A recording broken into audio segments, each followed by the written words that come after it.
Oke, baik.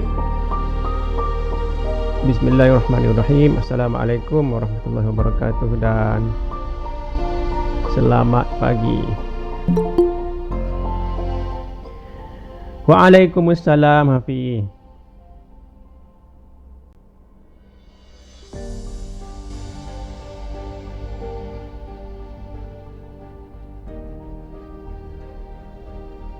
Alhamdulillah, masih lagi bernafas lah.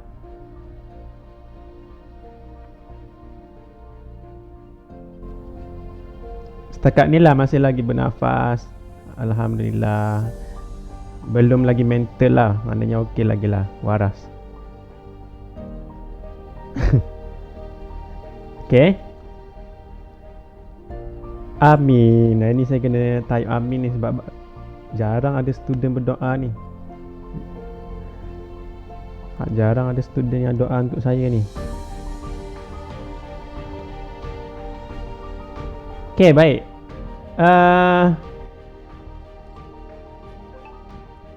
Kita tengok beberapa je lah.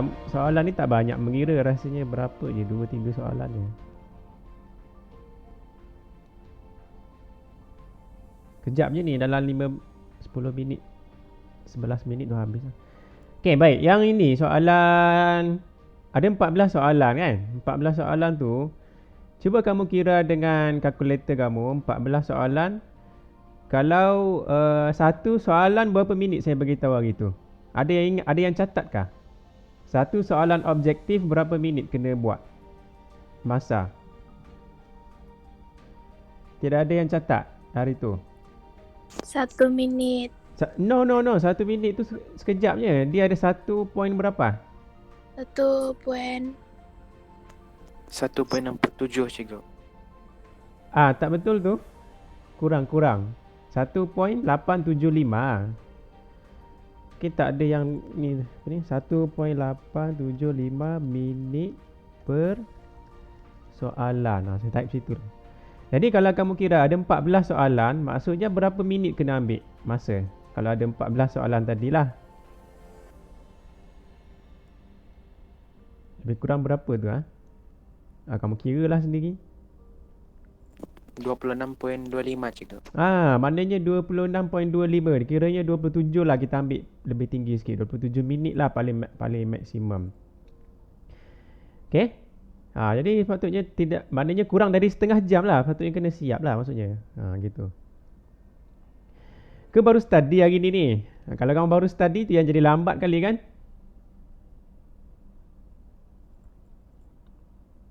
Kan, berapa orang yang baru study ni hari ni?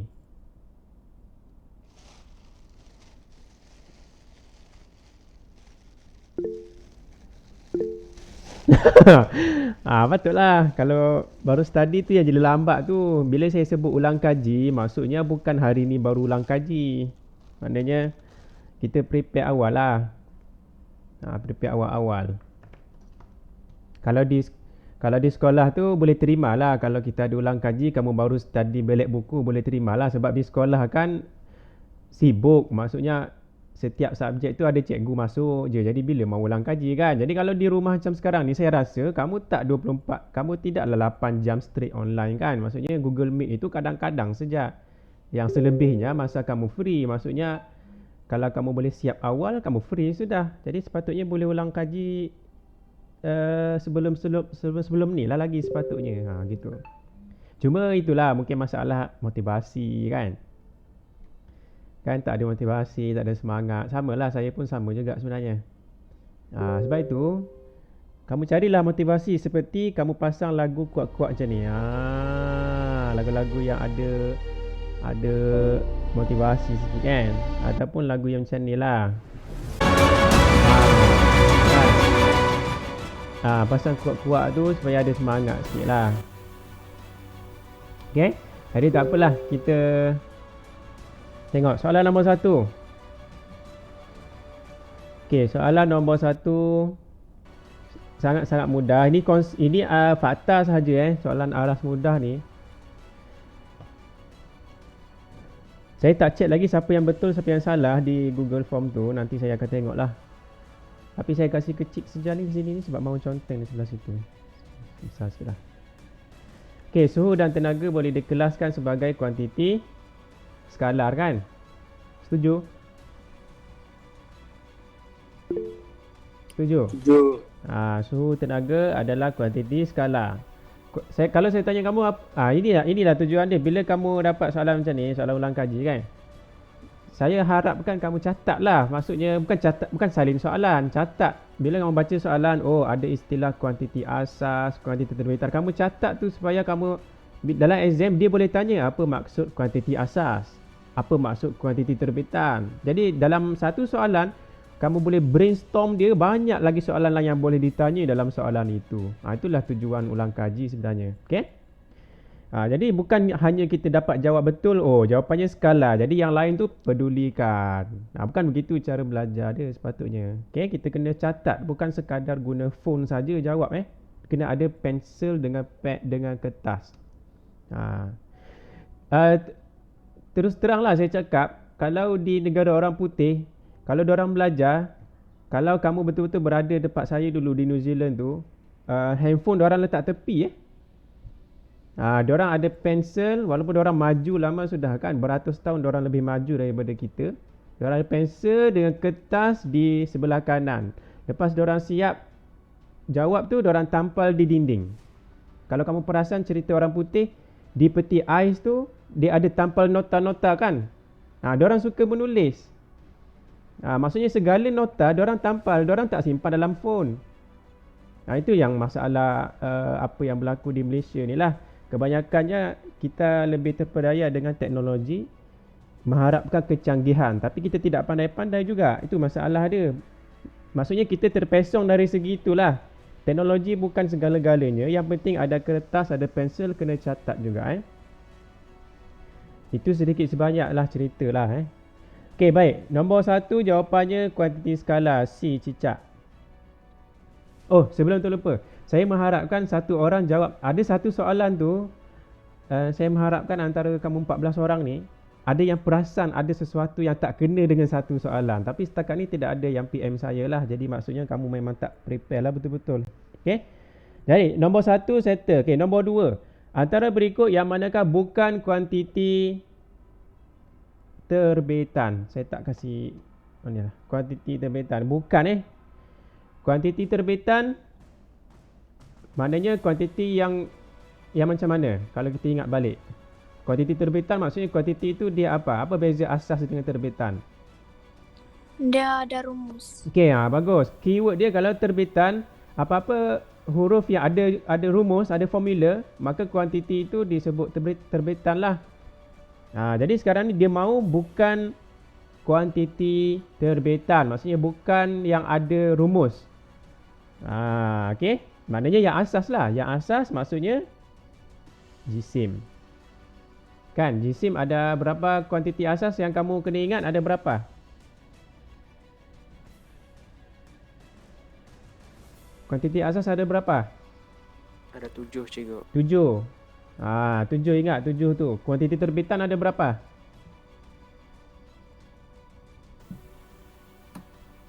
Empat. Mana ada kuantiti terbitan tu infinity 10. banyak. Kuantiti terbitan banyak, dia tak terkira. Sebab itu lebih senang kamu ingat yang asas. Sebab yang asas hanya 7. Yang terbitan selain daripada 7, yang itu tak adalah asas, terbitan lah semua. Jadi itulah. Okey, tak apa. Okey. Yang ini jawapan tadi bila asas adalah yang bukan terbitan maksudnya yang asas lah, iaitu jisim. Yang lain ni semua ada rumus masing-masing. Halaju ada rumus dia, jarak bagi masa ataupun sesaran bagi masa. Halaju adalah sesaran bagi masa kan. Tekanan adalah F per A, daya bahagi dengan luas permukaan. Frekuensi adalah 1 per T, 1 per tempoh masa. Tapi tak apalah, ini frekuensi nanti kita tengok dalam tajuk gelombang. Macam mana mau cari, macam mana kita gunakan rumus frekuensi. Nanti kamu belajar di tajuk yang berikutnya lah. Okey, nombor 3. Okey, nombor 3, berapa orang yang tak boleh jawab nombor 3? Angkat tangan, hands up. Kalau tak ada tangan tu, angkat kaki lah. Sekejap, saya mau tengok. Jangan turun tangan lagi ni. Nombor 3, calling nombor 3. Siapa tak dapat, angkat tangan. Astaghfirullahalazim, adakah aku bermimpi? Tak apa, macam nyanyi lagu. Okey, yang ini nombor 3. Masalah dia. Okey, dia tanya apa ni? Dia bagi graf hal laju lawan masa kan? Okey, hal laju lawan masa. Jadi dia tanya berapa jauh kereta itu bergerak sebelum mencapai hal laju seragam. Dalam graf ini, hal laju seragam tu di yang kawasan mana? Kawasan yang saya tunjuk sekarang ni ke? Yang pertama ni ke? Ataupun yang kedua ni? Hal laju seragam.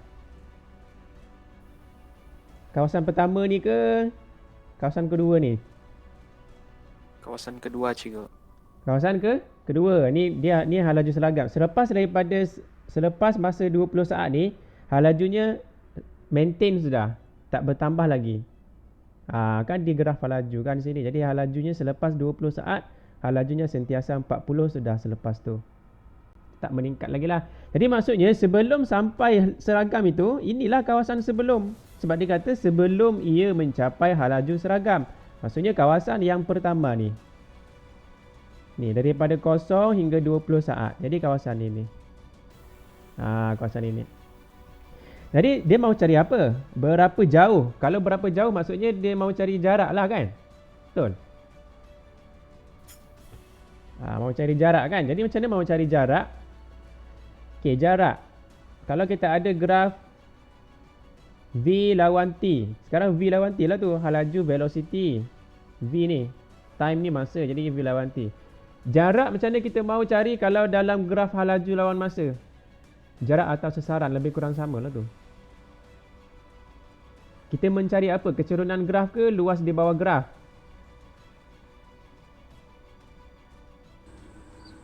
Luas. Luas di bawah graf. Ada juga yang ingat. Kena ingat graf kalau melibatkan graf hal laju masa ataupun sesaran, tak kisahlah hal laju masa, graf apa-apa yang graf gerakan tu, kecerunan dengan luas itu yang kamu kena tahu. Kena ingat. Okey, jadi kita mencari luas dia. Jadi kita lorekkanlah luas dia yang kawasan pertama tu. Setakat yang sampai 20 sejak. Cuba kita cari luas dia. Ni segitiga je kan? Segitiga. Jadi luas segitiga tu setengah. Darab dengan tapak dia 20. Ni panjang tapak dia ni 20. Tinggi dia adalah 40. Ni 40. Macam tu. Cuba kira. 40. Macam tu. Jadi jawapan dia 2 bagi 2, 1, 20 bagi 2, 10. 10 darab 40, 400. Betul? Betul. 400. Ada yang menangis tu. Siapa yang menangis tu? Ada saya dengar suara yang menangis tadi tu. Okey, jadi dapat. Balkis dari tadi tak faham. Balkis yang mana satu? Nur Balkis. Angkat tangan tu dari tadi tu.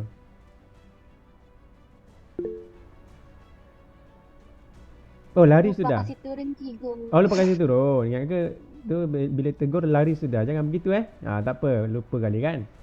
Okey. Lepas saya terangkan tadi tu, berapa lagi yang tak faham? Angkat tangan.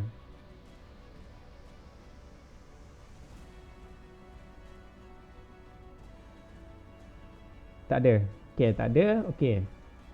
Maknanya fahamlah kan? Kalau graf hal laju lawan masa, luas permukaan adalah jarak ataupun sesaran. Tak kisahlah. Kalau ditanya sesaran, kaedahnya sama. Cari luas dia jugalah. Okey.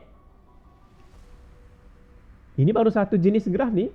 Kamu belajar ada beberapa lagi graf itu. Ada A lawan T, V lawan T, S lawan T. Ada 3 kalau tak silap. Ketiga-tiga tu lain. Tak sama. Okey. Nombor 4. Okey, nombor 4 ni berapa orang yang perlukan explanation? Angkat tangan. Nombor 4. Explanation nombor 4. Siapa perlukan explanation? Angkat tangan. Nombor 4.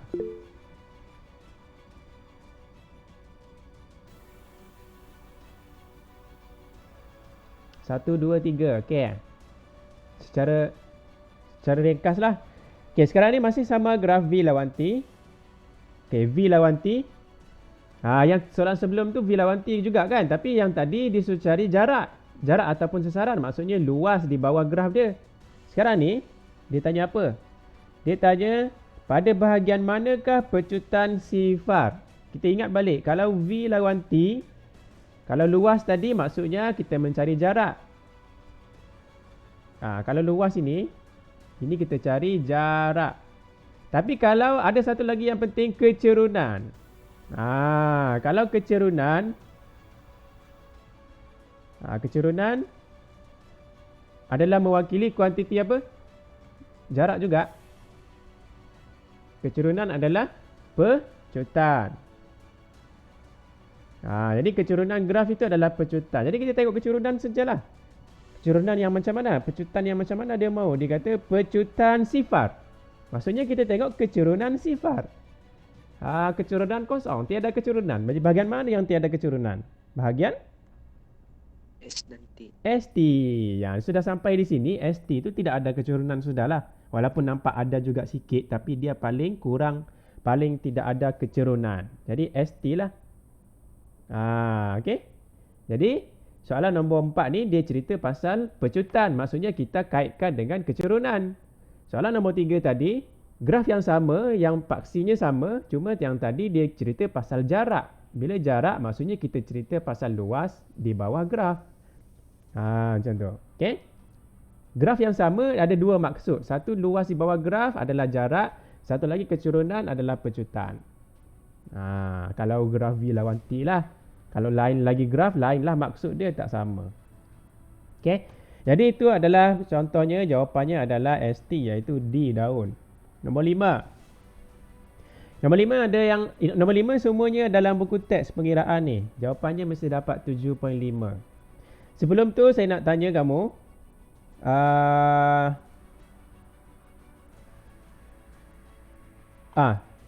pegun, maksudnya hal laju dia berapa? Kalau lori ni pegun? Kosong. Okey, kosong. Di sini kosong. Saya tak boleh conteng di sini tapi saya cakap je lah. Di sini kosong, hal lajunya kosong. Okey.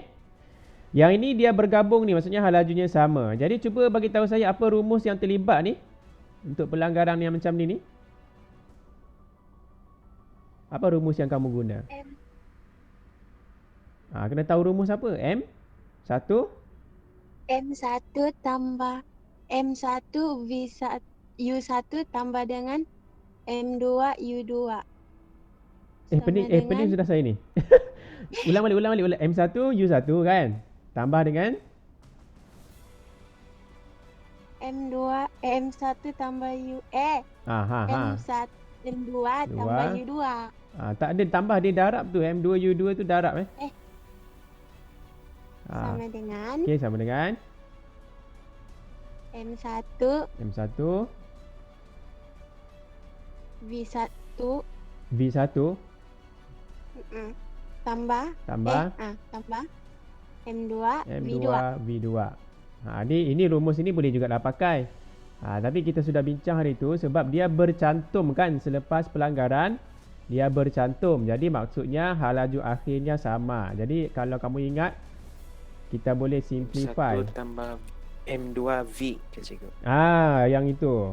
Jadi kalau siapa-siapa yang ingat, kita boleh keluarkan juga yang lebih simple lah. Iaitu yang depan ni sama. Yang belakang dia tu kita buat sekali kan. M1 tambah M2 sebab dia bercantum sudah. Jadi di luar ni ada V sejak. Maksudnya V2 dengan V1 ni kita guna V yang sama, huruf V. Sebab lajunya sama bila bercantum. Jadi kita fakturkan V itu keluar. Apa salahnya kan? Sama saja sebenarnya. Mana-mana satu kamu guna pun tak kisah. Yang penting betul bila kamu masukkan nilai dia. Okey?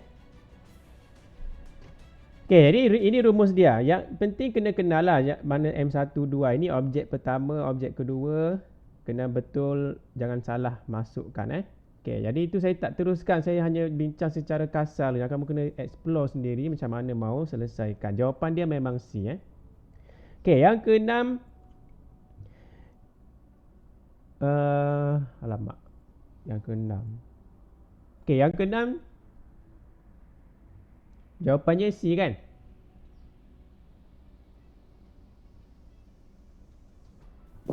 Betul cikgu. Jawapannya C. Soalan dia tanya sedang bergerak dengan pecutan seragam. Saya rasa buku teks kamu dia ada cerita sangat detail. Graf untuk pecutan seragam ada jawapan dia sudah. Memang jawapannya C lah. Tapi kena faham lah. Ini saya kena bincang kemudian lah. Okay? Saya kena bincang. Kita lebih masa sudah ni. Yang ketujuh. Daya F akan berkurang sekiranya. Okay, ini adalah hukum kegravitian semesta Newton.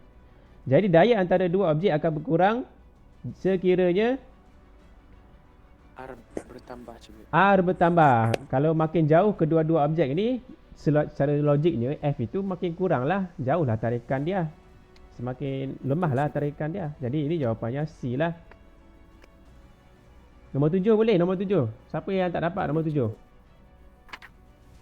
Ada di buku teks cikgu. Ada di buku teks. Okay, semua dapat. Okay, nombor 7 C. Kalau siapa tak ingat ini, daya F, kamu ingat saja rumus dia. Ataupun dalam exam dia bagi rumus tu. F sama dengan dia ada G M1 M2 bahagi R2 R kuasa 2 kan. Jadi daya graviti tu F.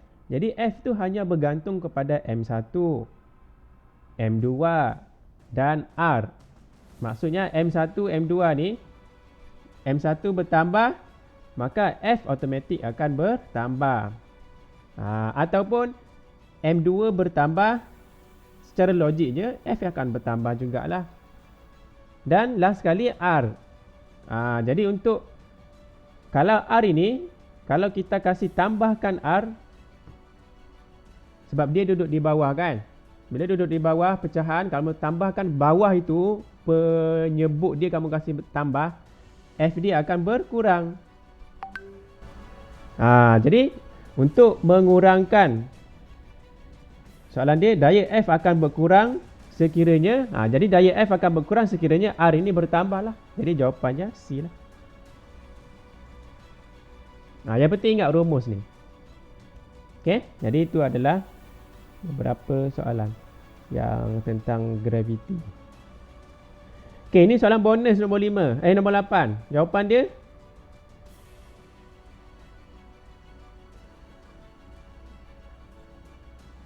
soalan bonus ni, kalau siapa pernah tengok cerita perang ni, dia tahu sudah jawapannya apa. Tak pernah tengok cerita perang? Jawapannya A, berpusing menjauhi budak. Berpusing maksudnya bila tali putus tu, bola itu berpusing. Maknanya tali putus dia berpusing begitu keliling dia. Macam fantasi pula macam tu kan. Pernah tengok cerita perang dah? Cerita perang maksudnya orang dulu-dulu dia ambil batu, dia ambil apa-apa objek diikat pada tali, dia kan mau attack musuh kan. Jadi bila dia lepaskan tali tu bergerak ke mana? Ataupun objek tu bergerak ke mana? Adakah dia berpusing atas kepala dia? Dia pergi lurus ke depan kan? Ya. Kalau tidak, apa guna dia buat macam tu? Kan? Jadi kalau kamu tengok cerita, itulah saya kata, jangan tengok cerita sia-sia saja, tengok tu sambil hayati. Bila dia pusing, bila dia mau attack orang di sana, dia pusing, tali tu bila dia lepaskan tali, maksudnya kita anggap tali tu putus lah. Bila putus, dia akan lurus ke depan. Dia tak lagi berpusing macam tu ke depan, tak. Dia lurus je ke depan. Jadi jawapan dia D. Cuba baca jawapan D. Dia kata terbang mengikut garis tangent. Garis tangent tu garis apa? Siapa tahu? Dalam matematik ada kan tangent? Garis lurus. Garis lurus. Ini bulatan kamu baling. Ini daripada atas tali kepala. Daripada atas tali macam ni. Ini objek. Jadi bila kamu mula-mula kamu putarkan dia, contohlah tali ini terputus di sini. Jadi objek itu diputar. Jadi objek itu akan pergi secara tangent dengan bulatan, luruslah ke depan. Macam ni gambar yang lurus ni. Lurus ke depan. Tak kisahlah kalau dia putus di sini, kalau putus tali tu di sini, dia akan pergi lurus macam ni. Yang penting dia secara tangent dengan tempat di mana dia mula terputus tu lah. Sebab tu jawapannya D. Yang soalan B, terbang terus menjauhi budak. Betul, tapi dia kurang tepat. Menjauhi itu betul, tapi menjauhi secara mana? Kalau dia ada tambah perkataan secara tangent dengan bulatan tadi, baru betul, tepatlah. Okey. Jawapannya D daun. Okey, nombor antara berikut yang manakah benar mengenai, ini pun fakta. Fakta dalam buku teks pun ada. Jawapannya adalah 1 dan 4 bola. Nombor 9. Nombor 10 pun kita sudah bincang juga minggu lepas rasanya, sebiji lah sama, tapi dia kata sekarang ni dalam keadaan keseimbangan terma. Maksudnya dia sudah seimbang dari segi suhunya sama kan. Jadi jawapannya adalah daun. Ini kita sudah bincang lah minggu lepas.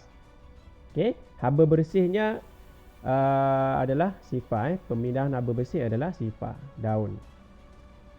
Okey, nombor 11. Berapa orang yang salah 11? Yang bukan salah, maksud saya dia mau tanya nombor 11, angkat tangan. Ini saya rasa ini saya paling last lah saya bincang. Yang lain saya sambung lagi lah besok. Nombor 11 ni. Mau tahu ni berapa orang yang perlu dibincangkan. Nombor 11 ramai juga ni. Okey, tak apa, sekejap je. Nampak ini soalan ni macam nampak macam susah ni sebab ayat panjang, tapi sebenarnya sangat-sangat simple kalau siapa faham konsep dia. Konsep muatan haba kan? Yang C ni semua ni muatan haba kan? Ni konsep dia ni. C ni adalah muatan haba. Jadi di kata sini mana yang paling rendah muatan haba? C yang untuk plumbum kan? Ini C-nya paling rendah. Maksudnya bila paling rendah maksudnya dia cepat panas ke dia lambat panas? Cepat panas cikgu. Maksudnya kamu boleh jawab kan, dia cepat panas. Bila cepat panas, suhunya tu dia meningkat paling pantas ke paling lembab? Paling pantas cikgu. Paling pantas berubah suhunya kan. Jadi perubahan untuk suhu di saya tak boleh conteng. Di P ni, termometer P ni, perubahan dia paling pantas. Maksudnya dia cepat meningkat. Kenapa? Sebab dia cepat panas. Kenapa cepat panas? Sebab C-nya paling kecil nilainya. Jadi, perubahan suhu. Dia tanya perubahan suhu. Mana yang paling tinggi? Perubahan suhu pada yang plumbum. Jadi, jawapan ni, plumbum mesti duduk di depan lah. Jadi, theta P duduk paling depan. Dia paling tinggi. Yang kedua tertinggi adalah nilai yang C yang kedua tertinggi lah. Okay. Dan yang paling lambat panas. Sebab C-nya paling besar. Jadi ni paling lambat panas. Orang lain sudah, yang ini sudah ke depan jauh. Dia meningkat sudah jauh. Yang ini, alah dia lambat. Macam kura-kura lah yang ini. Maknanya peningkatan dia pun sikit lah.